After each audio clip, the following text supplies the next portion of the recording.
بسم اللہ الرحمن الرحیم۔ میں ہوں حسین سلمان اور آپ دیکھ رہے ہیں میرا چینل کتاب دوستی نا تمام۔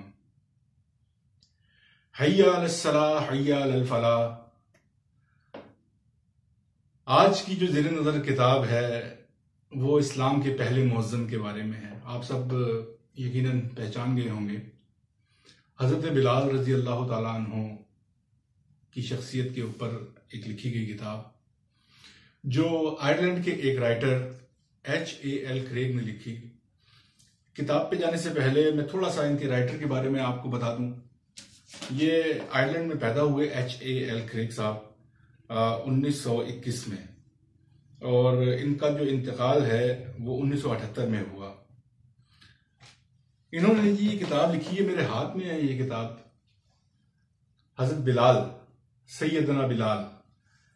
کیا ہے اس کتاب میں آپ کو اس کا چھوٹا سا جو مترجم نے اس کا جو ایک دیباچہ کہہ لیں آپ، یا عرض مترجم جو کی ہے وہ میں آپ کو پڑھ کے سناتا ہوں۔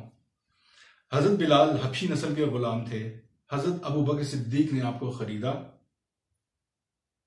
اسلام نے آپ کو مساوی حقوق دیے۔ آپ نے اسلام کی خاطر بڑی اذیتیں برداشت کی، مگر پائے استقلال میں لغزش نہ آئی۔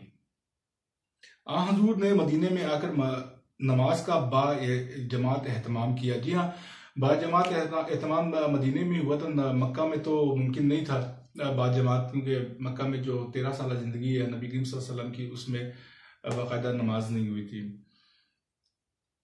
تو جب مدینے میں انہوں نے رسول اللہ نے باقاعدہ نماز جماعت کے ساتھ پڑھنے کا حکم دیا، تو پہلے دن سے حضرت بلال رضی اللہ تعالیٰ عنہ جو ہیں وہ مؤذن آپ صلی اللہ علیہ وسلم نے مقرر کی ہے۔ حضرت بلال کی سیرت لکھتے وقت اسے سیرت النبی سے جدا کرنا مشکل ہو جاتا ہے۔ یقیناً ایسا ہی ہے جی۔ ان کی زندگی رسول اللہ کی حیات طیبہ سے وابستہ رہی صلی اللہ علیہ وسلم۔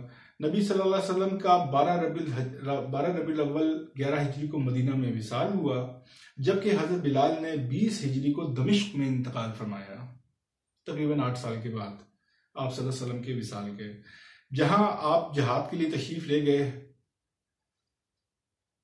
حبشہ کے بادشاہ نجاشی کی طرف سے جو لوگ جنگ احد میں حاضر ہوئے مگر لڑائی میں شریک نہیں ہوئے، ان کے متعلق حضرت عمر نے فرمایا یہ سب کے سب بلال کی وجہ سے قبیلہ خشعم میں شامل ہیں، جس سے ہم یہ نتیجہ اخذ کرتے ہیں کہ بلال رضی اللہ تعالیٰ عنہ خشمی تھے۔ 6 ہجری میں حضور صلی اللہ علیہ وسلم نے نجاشی کو دعوت اسلام دی۔ آپ کا مکتوب نجاشی نے چوم کر آنکھوں سے لگایا، اسلام قبول کیا اور اسے یہ کہہ کر محفوظ کیا کہ جب تک مکتوب موجود رہے گا خیر و برکت کا باعث رہے گا۔ 8 ہجری میں اس کے انتقال پر حضرت صلی اللہ علیہ وسلم سے اس کی غائبانہ نماز جنازہ پڑھائی تھی۔ نجاشی نے آنکھوں سے چوما تھا آپ کے، اور آپ صلی اللہ علیہ وسلم نے اس نے اسلام بھی قبول کر لیا تھا۔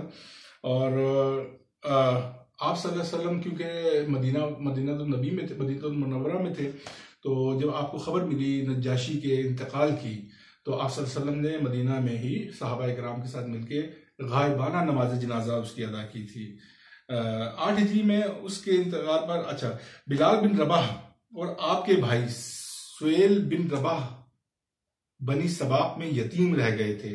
یہ یاد رکھیے کہ یہ جو میں نام لے رہا ہوں یہ بڑے امپورٹنٹ ہیں، یہ تاریخوں میں ان کا نام بہت مشکل سے ملتا ہے ہمیں، کیونکہ بلال رضی اللہ تعالیٰ عنہ کی جو ایون کہ تاریخ پیدائش ہے وہ اس کا بھی صحیح علم نہیں ہے۔ یہ بڑی عجیب و غریب اور افسوسناک سی بات ہے، لیکن افسوسناک کے علاوہ ایک انڈرسٹوڈ سی بات بھی ہے کہ بلال رضی اللہ تعالیٰ عنہ ایک غلام تھے،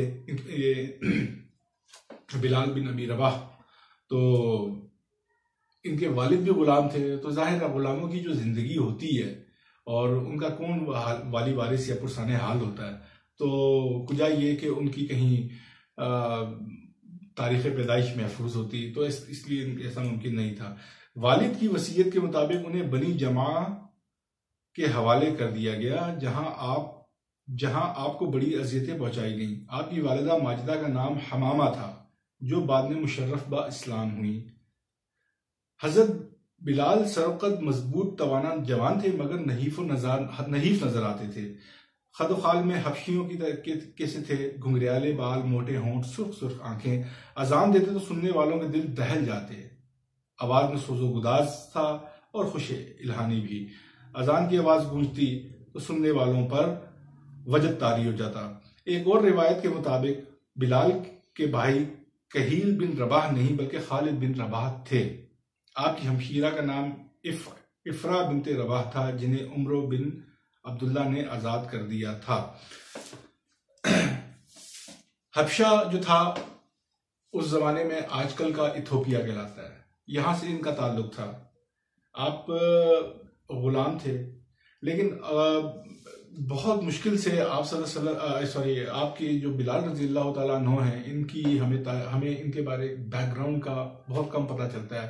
امیہ بن خلف کے یہ غلام تھے مکہ میں، اور جو امیہ بن خلف تھا وہ جتنی اذیتیں آپ کو دیا کرتا تھا وہ بیان سے باہر ہیں۔ لیکن بلال رضی اللہ تعالیٰ عنہ کی جو اسلام کے لیے قربانیاں ہیں اسلام لانے کے بعد، اس پہ ہمیں ضرور ہمیں روشنی ملتی ہے۔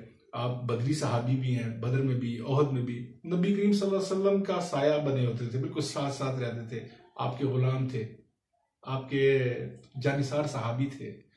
آپ صلی اللہ علیہ وسلم جب نماز کے لیے تشریف لے جاتے تو آپ صلی اللہ علیہ وسلم کا جو ایک نیزہ تھا، ایک چھڑی تھی، وہ آپ سے بلال رضی اللہ تعالیٰ عنہ وہ پکڑ کے آگے آگے چلا کرتے تھے، اور جہاں نبی صلی اللہ علیہ وسلم جو ہے وہ خطبہ دینا ہوتا تھا وہاں پہ آپ وہ چھڑی کو گاڑ دیتے تھے، اور اس کے سہارے خاص طور پہ عیدین کے موقع پر تو آپ صلی اللہ علیہ وسلم وہ پکڑ کے چھڑی کو وہ خطبہ دیا کرتے تھے۔ یہ بلال رضی اللہ تعالیٰ عنہ دمشق میں پھر ان کا انتقال ہوا حضرت عمر فاروق رضی اللہ تعالیٰ عنہ کے دور میں، اور اتنی ان کی اسلام لانے سے پہلے جو تھے ان کو غلامی کی ایک زندگی تھی، لیکن جب اسلام لائے تو عمر رضی اللہ تعالیٰ عنہ جیسا انسان شخص ان کو سیدی سیدی یا سیدی کہہ کے پکارا کرتے تھے، یعنی میرے سردار، میرے آقا، میرے پیارے۔ تو ہمیں یہاں سے ایک بات یہ پتہ چلتی ہے کہ رنگ و نسل کچھ نہیں مانے رکھتا، یہ موٹے ہونٹ، یہ کالا رنگ، اللہ کے ہاں جو مرغوب ہے چیز وہ اس کا تقوی ہی ہے۔ تو ایک چھوٹی سی مختصر بات ان کے تقوی کی یہ بھی عرض کرتا چلوں کہ جب معراج کے موقع پر نبی کریم صلی اللہ علیہ وسلم گئے آسمانوں پر تو آپ صلی اللہ علیہ وسلم نے کچھ قدموں کی چاپ سنی، وہ آپ نے جبریل سے پوچھا کہ کس کی آواز ہے، تو انہوں نے فرمایا کہ یہ بلال کے قدموں کی آواز ہے۔ اتنے جلیل القدر صحابی، اللہ تعالیٰ ہمیں آپ صلی اللہ علیہ وسلم اور آپ صلی اللہ علیہ وسلم کے صحابہ کی سنت پر چلنے کی توفیق دے۔ اور یہی تھا جی آج کا ہمارا مختصر سا ریویو۔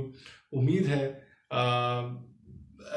چھوٹا منہ اور بڑی بات، ہماری زبان اس قابل نہیں ہے کہ بلال رضی اللہ تعالیٰ عنہ جیسی شخصیت کے اوپر ہم کچھ بول سکیں، لیکن ایک ادنا سی کوشش کی ہے ان کو سلام پیش کرنے کی، ٹریبیوٹ پیش کرنے کی۔ تو امید ہے کہ آج کی یہ کتاب کا جو مختصر جائزہ آپ کو پسند آیا ہوگا۔ ملتے ہیں اگلے جائزے کے ساتھ، تب تک کے لیے دیجیے اجازت۔ السلام علیکم ورحمۃ اللہ وبرکاتہ۔